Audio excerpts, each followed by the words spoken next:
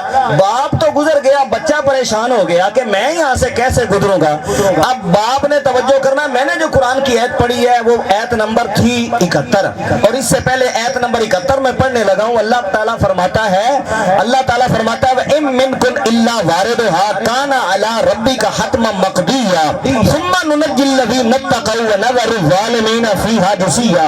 اللہ فرماتے ہیں بندو ہم نے فیصلہ کر لیا, قیامت کے دن جب تم سب میرے دربار میں آؤ گے, میں نے جہنم کے اوپر ایک پل بنایا ہے, بال سے باریک ہے, تلوار سے. جنت کو راستہ وہی جاتا ہے, جنت کو راستہ وہی جاتا ہے. ہر بندے نے اس کے اوپر سے گزر کے جانا ہے, اس سے تمہیں گزرنا پڑے گا. وَإِن مِّنكُمْ إِلَّا وَارِدُهَا, ہر بندے کو گزرنا پڑے گا اس کے اوپر سے. کانا ربک حتما مقضیہ, یہ تمہارے رب کا پکا فیصلہ ہے, لا تبدیل ہے, اس میں کوئی تبدیلی. نبی ولی غوث کتب مسلمان گناہگار کافر سب اسی سے گزر کر جائیں گے. اللہ فرماتا ہے جب گزریں گے مولا ہم تو مر گئے, گناہگار بندے, باریک پل, پھر لمبا بھی 2-4 فٹ کا نہیں ہے, 15,000 سال مسلسل چلیں, 5,000 سال چڑھائی, 5,000 برابر 5,000 اترائی, 15,000 سال لگے. ہم تو مر گئے, گناہگار بیچارے کہاں جائیں. رب کی رحمت نے تسلی دی, پریشان ہونے کی ضرورت نہیں ہے, بنایا پل ضرور ہے, گزرو گے, لیکن ایک کام ہم نے بھی کر دیا تمہاری آسانی کے لیے. ثم ننجی الذین اتقوا, جو ہم سے ڈر جائیں گے نا, جو کیا کریں گے؟ رشوت لینے سے ڈرے گا، سود کھانے سے ڈرے گا، حرام کھانے سے ڈرے گا، نمازیں چھوڑنے سے ڈرے گا، جناب شراب پینے سے ڈرے گا، زنا چوری سے ڈرے گا، بچے گا گناہوں سے۔ ثم ننجی الذین اتقوا، جو ڈرے گا نا ان کو ہم نجات دے دیں گے، ان کو ہم بچا دیں گے۔ پتہ چلا جو پرہیزگار ہوگا وہ تو بچ جائے گا، جو گناہ گار ہوگا وہ کیا کرے گا؟ صحابہ نے حضور سے پوچھا یا رسول اللہ قیامت کے دن ہم کہاں جائیں، آپ کہاں ہوگے؟ فرمایا 3 جگہ پر ہوگا، ایک جہاں تمہاری نیکیاں تلیں گی وہاں پر، ایک جہاں میزان عمل قائم ہوگا وہاں، اور ایک پل صراط پر، اور ایک حوض کوثر پر۔ میں ڈڈیال میں آ جاؤں، حضرت مولانا قبلہ کاری میرے برادر طریقت علی مراد خان صاحب حاجی صاحب، میں پوچھوں آپ اس وقت کہاں ہیں، یہ کوئی مجھے مشہور سا چوک بتائیں، مقبول جناب وہ چوک جو ہے بٹ سویٹ، میں وہاں کھڑا ہوں، یہ مجھے کہیں یا میں پلاک والے پل پہ ہوں گا یا کسی تیسری جگہ کا نام لوں، تو اب یہ کہ میں تینوں جگہوں میں سے کسی ایک پر ہوں گا۔ اب تقدیر ایسی قدرتی کہ جس جگہ میں پہنچا وہاں یہ نہیں تھے بلکہ کسی، یہ کہتے ہیں 3 جگہ میں سے کسی ایک جگہ پر ہوگا۔ یہ ایک وقت میں تو تینوں جگہ نہیں نہ ہو سکتے، ایک وقت میں مجھے پھر دوسری جگہ جانا پڑے گا، اگر دوسری جگہ یہ نہ ہوئے تو تیسری جگہ جانا پڑے گا، تو پھر یہ مجھے تیسری جگہ ضرور مل جائیں گے۔ یا رسول اللہ آپ قیامت میں کہاں ہوں گے؟ فرمایا 3 جگہ پر، حوض کوثر پر، پل صراط پر، یا میزان عدل پر۔ اب حضور کا ایک غلام، اس کی نیکیاں تر رہی ہیں، گناہ زیادہ نیکیاں گھٹ گئی، وہ تو بیچارہ پھنس گیا، لیکن حضور کھڑے ہوں پل صراط پر، اب اس کو کون بچائے گا؟ ایک کو پیاس لگی وہ حوض کوثر پہ آ گیا، وہاں سرکار نہیں ہے، میرے آقا میزان عدل پہ ہے، تو اس کو کون بچائے گا؟ یا رسول اللہ آپ نے تو فرمایا تھا یہاں، ہاں سنو سنو سنو، میرے آقا نے فرمایا 3 مقاموں پر۔ اب توجہ کرو، میرے حضور ایک ہی وقت میں، میرے محبوب حاضر ناظر، جن کو نہیں سمجھ آتا وہ اپنے علم پہ روئیں، اپنے مقدر پہ روئیں، اور جن کو سمجھ آتا ہے اپنے مقدر پہ ناز کریں۔ یہ مسئلہ میں عقلی دلیل اور قرآن سے ثابت کروں گا، ایک ہی وقت میں میرے آقا 3 مقاموں پہ حاضر ہوں گے، تاکہ کسی امتی کو پریشانی نہ ہو، وہ مجھے تلاش نہ کرتا پھرے، جس کو جہاں ضرورت ہوگی میرے آقا وہاں اس پر نظر کرم فرما دیں۔ اب توجہ کرنا، یہ جملہ بڑا خوبصورت آنے والا ہے، پہلے میں ایک آیت پھر اس کے بعد دوسری آیت پیش کرتا ہوں۔ روزانہ پوری دنیا میں آپ کے اندازے سے کتنے بندے فوت ہوتے ہوں گے؟ چلو 1000 کر لو، 1000 کر لو پوری دنیا میں، اور بہت سارے ایسے بندے ہیں کہ جو ایک ہی وقت میں فوت ہو رہے ہیں، اور روح قبض کرنے والے کتنے فرشتے ہیں؟ قرآن فرماتا ہے قُلْ يَتَوَفَّاكُمْ مَلَكُ الْمَوْتِ الَّذِي وُكِّلَ بِكُمْ، ایک فرشتہ اس کے ہم نے سپرد کر دیا ہے کہ روحیں تو نے قبض کرنی ہے، جاننا تو کرنی ہے نہیں۔ اب فرشتہ ایک ہے، مرنے والے، توجہ ہے نا، فرشتہ ایک، مرنے والے ایک، مر رہا امریکہ میں، ایک افریقہ میں، ایک ادھر آپ کی کشمیر میں، ایک جناب ہمارے ضلع فیصل آباد میں، ایک لاہور میں، ایک کراچی میں۔ اب فرشتہ ایک ہے، وہ کدھر کدھر جائے؟ اب ایک ہی وقت میں سب کی روحیں قبض ہوتی ہیں، ماننا پڑے گا کہ ایک ہی وقت میں اسرائیل ہر جگہ موجود ہوتا ہے۔ اگر اسرائیل نبی کا غلام ہو کر، امتی ہو کر، اس کو رب نے اتنی شان دے دی ہے، وہ روح قبض کرنے کے لیے، جان نکالنے کے لیے اگر ایک ہی وقت میں ہزاروں جگہ جا سکتا ہے، تو جس نبی کا سب نے کلمہ پڑھا ہے وہ امتی پر نظر کرم کرنے کے لیے ایک ہی وقت میں کئی جگہ میرے آقا موجود ہو سکتے ہیں۔ اب اس سے اگلی دلیل سنو، 8واں پارہ 10واں رکوع۔ قرآن تو ہم جتنا پڑھتے جائیں کام چلتا جائے گا، کیونکہ جس مرد کلندر کے ہم نوکر ہیں نا، جس کی تربیت میں ہم رہے، لوگ ان کو جانتے ہیں، سمندری والے، اور وہ 40 دنوں میں تجوید کا دورہ کراتے تھے۔ آپ کے کشمیر کے بہت سارے حضرات میرے پیر و مرشد کے مرید بھی ہیں اور آپ کی بارگاہ میں حاضر بھی ہوئے، 40 دنوں میں قرآن پڑھاتے تھے، 40 دنوں میں قرآن پڑھاتے تھے، کئی تو ایسے تھے 20 دنوں کے بعد آ جاتے تھے۔ آج بڑے بڑے لوگ بدمذہب بے دین ان کا مقابلہ نہیں کر سکتے۔ الحمدللہ میں تو آپ کی خدمت میں 9 سال حاضر رہا ہوں، اور پھر ایسا قرآن پڑھایا ہے جس پارے پہ کوئی ہاتھ رکھے۔ اب بات آ رہی ہے قرآن کی، 8واں پارہ 10واں رکوع۔ اللہ فرماتے ہیں مسلمانوں ذرا توجہ کرو، میرے آقا کی حدیث بھی ہے، حضور فرماتے ہیں جو بسم اللہ پڑھ کے روٹی کھائے اس کے پاس شیطان ہے۔ مسئلہ یاد ہے نا سب کو؟ تو جو بسم اللہ نہیں پڑھتا، کیوں جی؟ جو بسم اللہ پڑھ کے کیا کھائے؟ روٹی، اس کے پاس شیطان ہے نہیں آتا. اور جو بسم اللہ نہ پڑھے، ایک بندہ کہنے لگا یار یہ آپ جو ختم دیتے ہیں نا کھانا سامنے رکھ کر، یہ نہیں دینا چاہیے. میں نے کہا وجہ بتائیں. نہیں جی بس یہ نہیں، اس کی ضرورت نہیں ہے، یہ ناجائز ہے. میں نے کہا آپ یار کھانا جب کھاتے ہیں تو بسم اللہ پڑھتے ہیں کہ نہیں؟ کہتا بالکل پڑھتا ہوں. میں نے کہا کھانا سامنے رکھے یا جب تندور میں روٹی؟ نہیں جی سامنے آ جائے. میں نے کہا بسم اللہ قرآن کی آیت ہے یا اخبار کی سرخی ہے؟ پہلا دن قرآن کی آیت ہے. میں نے کہا ایک ہے تو آپ نے بھی پڑھ دی. کہنے لگا شیطان نہیں آتا اس لیے. میں نے کہا آپ نے صرف ایک آیت پڑھی ہے بسم اللہ تو شیطان نہیں آتا. ہم پوری فاتحہ پڑھ دیتے ہیں، اس کو ماننے والے بھی نہیں آتے. کیا بات ہے. ہم پوری فاتحہ پڑھ دیتے ہیں، جا کے جو اس کے ساتھ اپنا تعلق رکھتے ہیں وہ نہیں. مسلمان کی میں بات کر رہا ہوں، مسلمان پڑھتا ہے. میں مسلمان کی بات کر رہا ہوں. کس کی بات کر رہا ہوں؟ مسلمان کی بات کر رہا ہوں. اب جو اس کو مانتا ہے وہ خود ہی بتائے گا کہ وہ مسلمان ہے یا نہیں ہے. تو اس لیے فاتحہ پڑھتے ہیں. نبی پاک صلی اللہ تعالیٰ علیہ وسلم کی بارگاہ میں ایک بندہ حاضر ہو گیا، عرض کرتا یا رسول اللہ گھر میں برکت کوئی نہیں، میرے آقا ذرا کرم فرمائیے گا. حضور نے فرمایا تو ایت الکرسی کیوں نہیں پڑھتا؟ کس کھانے پہ ایت الکرسی پڑھے گا اللہ اس میں برکت بھر دے گا. ہم جو ختم پاک پڑھتے ہیں، اللہ کا کلام کرتے ہیں، اللہ فرماتا ہے فَكُلُوا مِمَّا ذُكِرَ اسْمُ اللَّهِ عَلَيْهِ إِن كُنتُم بِآيَاتِهِ مُؤْمِنِينَ. اللہ فرماتا ہے کہ اس کھانے سے کھاؤ، اس کھانے سے کھاؤ جس پر میرا نام لیا جائے، میرا نام لیا جائے اسے کھاؤ.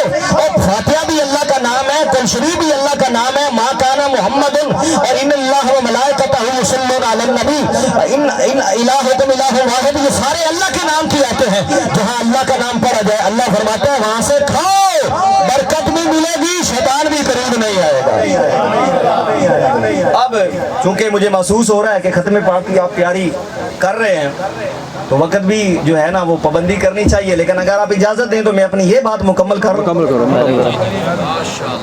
اس کے ضمن میں اگر ایک دو باتیں آ جائیں تو وہ میں معذرت چاہوں گا، کیونکہ اگر میرا 8 گھنٹے کا سفر ہے، 10 گھنٹے آپ نے مجھے اور 10 منٹ برداشت کر لیا تو میرا خیال ہے اتنی کوئی حرج والی بات نہیں. اب حضور فرماتے ہیں صلی اللہ تعالیٰ علیہ وسلم کے بسم اللہ پڑھو شیطان بولیے نہیں آئے گا، شیطان قریب نہیں آئے گا. اس کو پتہ کیسے چل جاتا ہے؟ اس نے بسم اللہ پڑھ لیا، کمال. اس کو پتہ کیسے چل جاتا ہے؟ کیا بات ہے. بات میں قرآن کی کرنے لگا ہوں کیونکہ پکی بات قرآن کی ہے. جس کو قرآن نہ سمجھ آئے پھر ہم اس کی ہدایت کی دعائی کر سکتے ہیں نا. ہم جھگڑا تو کسی کر نہیں سکتے. ویسے بھی لڑائی جھگڑے کا دور بھی نہیں ہے، پیار سے بات کرنی چاہیے. ہم تو پیار کی بات کر رہے ہیں. سمجھ آ جائے تو سبحان اللہ، نہ سمجھ آئے تو پھر اپنے راستے پہ کوئی چلے. اب شیطان ایک ہے، بڑا شیطان تو ایک ہے. اس کو پتہ کیسے چلتا ہے کہ اس نے بسم اللہ پڑھی؟ اس نے کیا ہم سپیکر میں پڑھتے ہیں؟ آہستہ پڑھتے ہیں. شیطان تو کبھی جناب کسی جگہ وہ دیکھتا ہے، اس کو پتہ ہے اس نے بسم اللہ نہیں پڑھی، کوئی آہستہ پڑھے. اب یہ جملے میرے سن لینا بڑی مہربانی، جملے سن لینا بڑی مہربانی، آپ کی نوازش ہوگی. اب اس کو پتہ چل جاتا ہے اس نے بسم اللہ پڑھ لیا ہے، اس نے بسم اللہ اس نے نہیں پڑھی، اس نے اونچی پڑھی اس کو پھر بھی پتہ چلتا ہے، اس نے آہستہ پڑھی اس کو پھر بھی پتہ چلتا ہے. اور ارے شیطان کے بارے میں اللہ فرماتا ہے 8واں پر انہ یراکم ہو قبیلہ من حیث لا ترونہم انا جعلنا الشیاطین اولیاء للذین لا یؤمنون. اللہ فرماتا ہے یہ شیطان اور اس کا پورا خاندان تمہیں وہاں سے دیکھتا ہے جہاں سے تم نہیں دیکھتے. میں نے کہا جو رب کی بارگاہ سے مردود ہو گیا ہے، جو رب کی بارگاہ سے مردود کر کے نکال دیا گیا ہے رب کی مخلوق، لیکن رب کا دشمن ہے، گھٹیا ترین مخلوق ہونے کے باوجود، اس کے باوجود رب نے اس کو اتنی طاقت دے دی ہے. پوری دنیا میں جہاں بھی کوئی ہو ہر مسلمان کی بسم اللہ سنتا بھی ہے، اس کو دیکھتا بھی ہے. کوئی ایسا اونچی پڑے. میں نے کہا شیطان کے بارے میں تو یہ تیرا عقیدہ ہے کہ وہ بسم اللہ سن بھی لیتا ہے، دیکھ بھی لیتا ہے پڑھنے والے کو، تو جس محبوب کے لیے رب نے کائنات بنائی ہے کیا وہ تیرا درود نہیں سن سکتا؟ کیا بات ہے. کیا وہ محبوب درود پڑھنے والے کو دیکھ نہیں سکتے؟ جب ہم ختم دیتے ہیں تو سب سے پہلے حضور کی بارگاہ میں دعا پیش کرتے ہیں. کس کی بارگاہ میں؟ حضور کی بارگاہ ہیں تو وہ جناب ہدیہ پیش کرتے ہیں تاکہ پہلے حضور کی بارگاہ میں قبول ہو جائے. سرکار کی بارگاہ میں جب یہ تحفہ چلا جائے گا حضور کے صدقے سے ہماری ماں باپ بہن بھائی جو پیارا دنیا سے گیا ہے انشاءاللہ اللہ نے چاہا تو اس کی بھی بخشش ہو جائے گی. معزز دوستو, میں آخری ایک واقعہ کی طرف اشارہ کرتا ہوں, اپنی بات کو ختم کرتا ہوں. آپ کسی چلے جائیں پھل لینے والے کے پاس, کس کے پاس چلے جائیں؟ تقوی کی بات کر رہا تھا جو متقی اور پرہیزگار. ایک بات میری رہ گئی, اس کی وضاحت کر دوں کہ بچہ کہنے لگا ابا جی یہ نالا میں نے بھی برداشت کرنا ہے, تو باپ پتا کیا کرتا ہے, باپ ایک پاؤں ایک طرف رکھتا ہے, دوسرا پاؤں اب وہ بچے کو پکڑتا ہے, بچے کو پکڑتا ہے اور بچہ روتا نہیں ہنستا ہے. جب وہ اٹھاتا ہے نا ایک بازو سے پکڑ کر, ایک سیکنڈ میں دوسرے کنارے, ایک سیکنڈ میں دوسرے کنارے, بچہ ہنستا ہے. کیوں کہ پار کرانے والا باپ ہے. مانا پل صراط بڑا باریک ہے, سبحان اللہ. کیا مانا پل صراط بڑا باریک ہے, لیکن ہمیں یہ امید ہے, اعتقاد ہے, یقین ہے آقا وہاں ہوں گے. میرے اعلیٰ حضرت نے فرما دیا رضا پل سے اب وجدی کرتے گزریے, رضا پل سے اب وجدی کرتے گزریے کہ ہے رب سلم صدائے محمد صلی اللہ, درود پر سارے پڑھے گا, صلی اللہ علیہ وسلم. خدا کی رضا چاہتے ہیں دو عالم, خدا کی رضا چاہتے ہیں دو عالم, خدا چاہتا ہے رضا محمد صلی اللہ علیہ وسلم, صلی اللہ. اے مولا ہم گناہگار ہیں, بدکار ہیں, سیاکار ہیں, مجرم ہیں. تو فرماتا ہے جو متقی بن جائے گا, جو پرہیزگار بن جائے گا, ہم اس کو بچائیں گے. تو ہمیں کیسے بچائے گا؟ ذرا توجہ کرنا. آپ پھل لینے کے لیے جائیں, جو ریڑھی والا ہوتا ہے, چھاپڑی والا, اس نے موٹا موٹا پھل سامنے رکھا ہوتا ہے, جس میں عیب ہوتا ہے اس کو تھوڑا سا ایسا ہی ہوتا ہے نا, وہ ریٹ بتاتا ہے زیادہ قیمت اچھے پھلوں کی. کبھی سمجھدار دکاندار نے عیب والی چیز سامنے کبھی رکھتا ہے, وہ تھوڑی